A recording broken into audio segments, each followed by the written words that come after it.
Geometry Unit 2, Lesson 15, Triangle Inequalities. So in this lesson, we went to look at what's called the triangle inequality to determine which side lengths are possible or the range of possible side lengths for a triangle. And then also understand how if the sides can be used to order the angles and the angles can be used to order the sides. So what does the triangle inequality theorem says? Basically that not any lengths can be used for a triangle. So for example, here I have one which is about twice what these are. So each one of those is half of this one. There's no way to make this into a triangle because these two, when I raise them, aren't going to be long. When they meet, that's when they're just as long. So something with 1, 1, and 2, you can't make a triangle out of that. In fact, in order to do that, this would have to be somewhere less than 2 in order for them to reach. So in general, you look at 3 sides of a triangle. You need the sum of any 2 of them to be bigger than the third. So in order for them to actually meet, any 2 sides have to be bigger than the third, and that's telling you that whatever you have, these 2 together have to be longer than this so that there's some amount that you can raise it up from that side. Otherwise, if they're the same length or they're smaller, there's no way to actually raise them up to meet at a point. So now, can a triangle have sides with these given lengths? So we have 4, 8, and 10. You take any 2 and see if it's bigger than the third. So 4 plus 8, which is 12, that's bigger than 10. That is true. Take 4 and 10 together. You have to see if those are bigger than the 8. That's true. And finally, you have the 8 and the 10. That's bigger than the 4. That's also true. So therefore, this can be a triangle. And now I'll just note that we could have just checked the 2 smallest ones against the biggest one. So you could have actually just checked this one, and that will actually work to see that that is bigger than that. Technically, the triangle inequality says all 3 has to be true, and sometimes you need to use that, so it's important to know. But generally, when you've given lengths, it's enough to check that the 2 smaller ones added together are bigger than the largest one.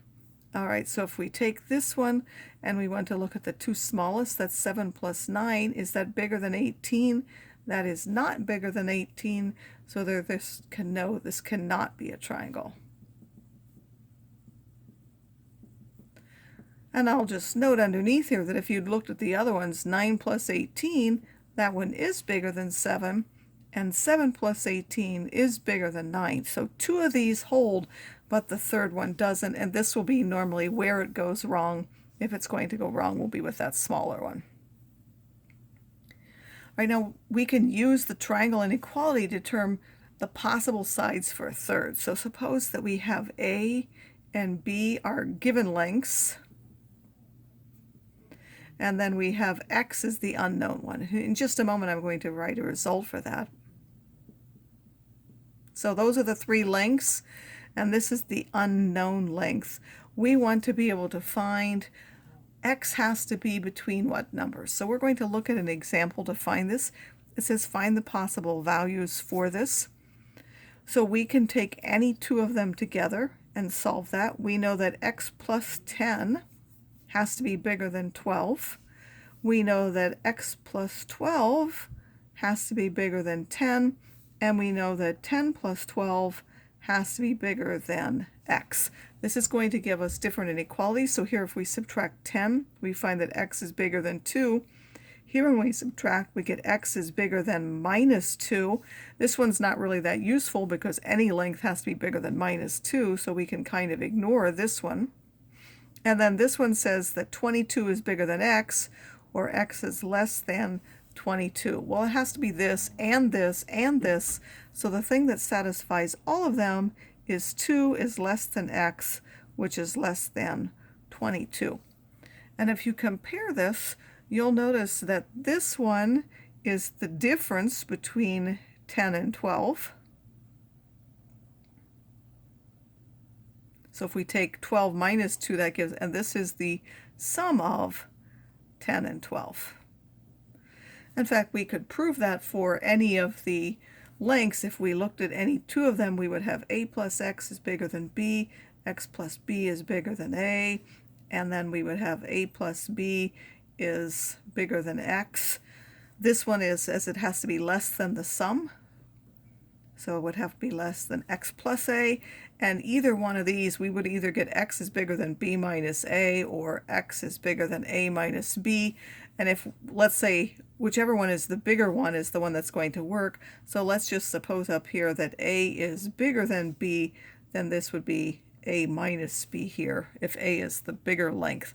So for any lengths, this is actually a result that you can use now. It's not written there, but it's between the sum of the two, the difference and the sum of the sides when you're given two particular lengths, where a is the bigger of the two numbers that you're given.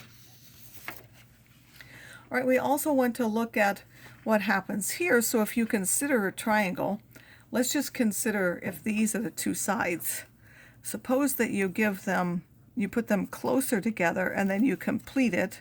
If you complete that, that will be this long. Suppose you open that up, well, this side has to get bigger. So that's what this is telling you. It's telling you as these two sides get closer together, this angle will get smaller, and this side length, the one opposite, will get smaller. If you make that bigger, like you increase this here, then this side length has to get bigger. So the side angle relationship says that if you have one side that's bigger than another, then the angle that's across from it will also be bigger than the other one. And then the angle side says the opposite. If you have one angle bigger than the other, then the longer one is opposite the larger angle. So the side lengths go in the same order as the angle lengths. So if we order the sides here, we have 10 is less than 12 is less than 15. So those are now ordered because it says least to greatest. Then which side is opposite the 10, or which angle in this case? So that would be angle C will be the smallest, or its measure will be smaller. And then the next one, which one will come? Well, what's opposite from 12? That will be A. So A will be the next largest measure. And finally, the one opposite the biggest size is now B. So we know that our angles, this will be the smallest angle, and then A will be, and then B. We don't know what they are, but we know that they will come in that order. We can also do the same thing when we're given the angle. So here we have 30 degrees is less than 50 degrees is less than 100 degrees. So we now have the measures ordered. Now we can order the side lengths. So the 30, which is the smallest, the side across from that is BC. So BC, that length, has to be less than the one across from the 50, which is AB, and that has to be less than AC. Again, those are relationships that hold for every set of triangles. This will be the smallest, this will be the biggest, because they're across from the smallest and the biggest angle.